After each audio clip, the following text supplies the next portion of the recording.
aussi dans les tentations qui sont au niveau de Jésus. Alléluia. Est-ce qu'on se comprend?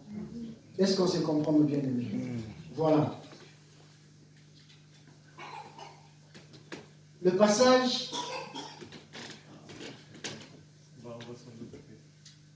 Voilà, on peut passer...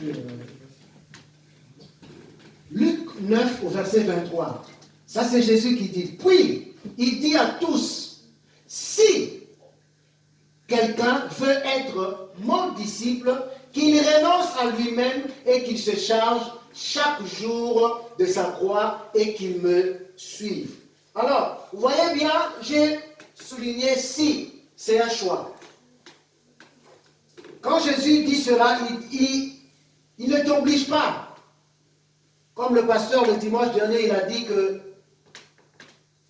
c'est le choix où tu es dans la maison de Dieu, où tu es dehors. Et si tu es dehors, mon bien-aimé, va dehors.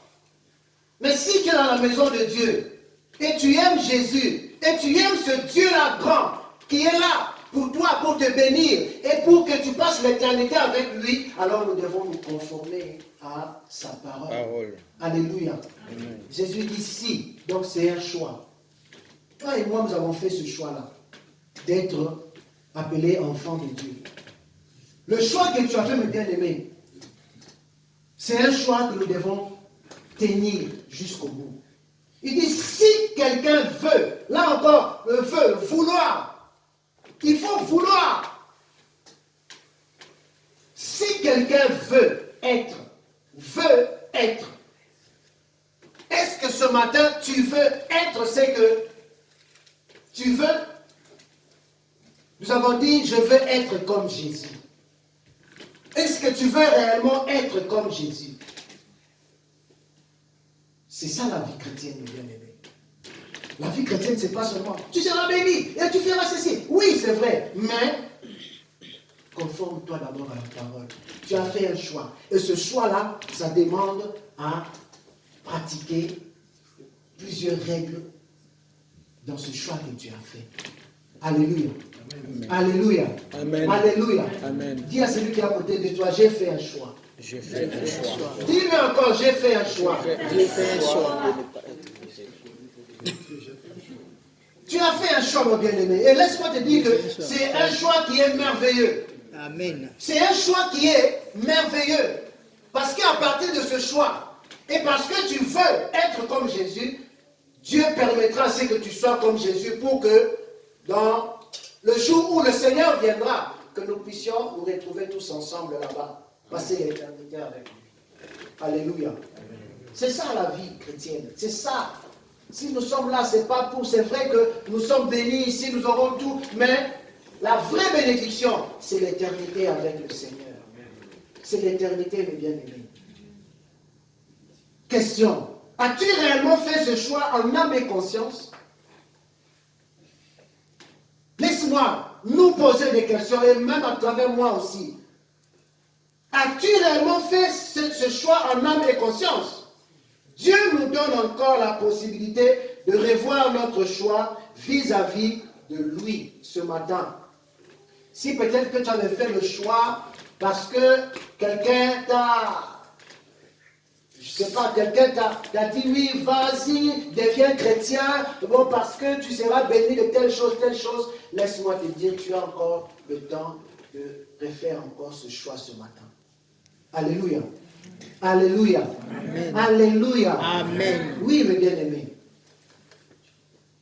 Et ce choix nous amène à le passage qui suit, à renoncer à l'identité par la foi.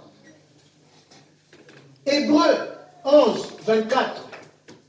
Par la foi, là encore ça, la foi intervient. Moïse, devenu grand, refusa d'être appelé fils d'une fille de Pharaon. Moïse a refusé, Moïse a renoncé. Moïse a renoncé.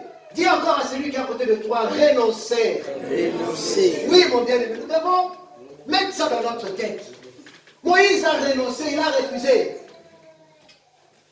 Moïse, né d'un père et d'une mère juifs, mais il a grandi en Égypte.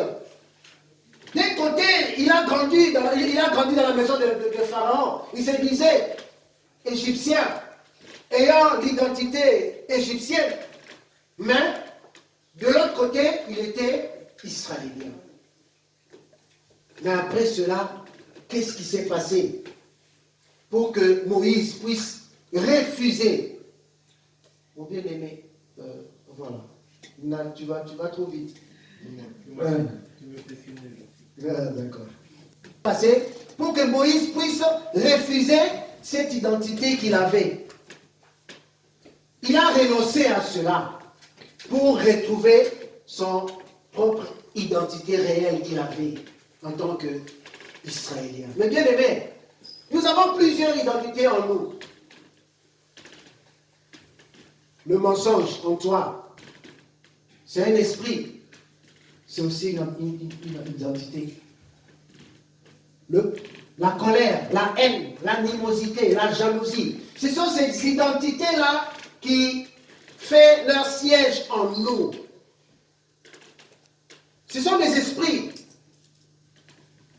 Quand on dit mensonge, c'est un esprit. Mais ça a une identité. Mais ce n'est pas ton identité. Toi, tu as fait un choix. Le choix que tu as fait, c'est d'être comme Jésus. Jésus a eu une identité. La sainteté, la sanctification. De marcher dans la crainte de Dieu. Mais voilà que d'autres personnes, d'autres esprits, ils disent non, comme toi tu as fait ce choix-là, nous allons faire tout pour que tu ne puisses pas garder cette identité-là. Et eux, ils viennent dans ta vie pour t'employer.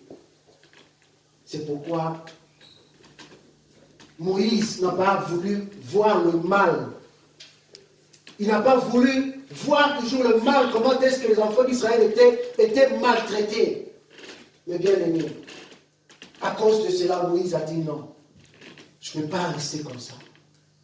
C'est pourquoi, dans Hébreu, il dit, Moïse devenu grand, quand il a compris, mes bien-aimés, ce matin, je t'exhorte aussi à comprendre, à grandir spirituellement.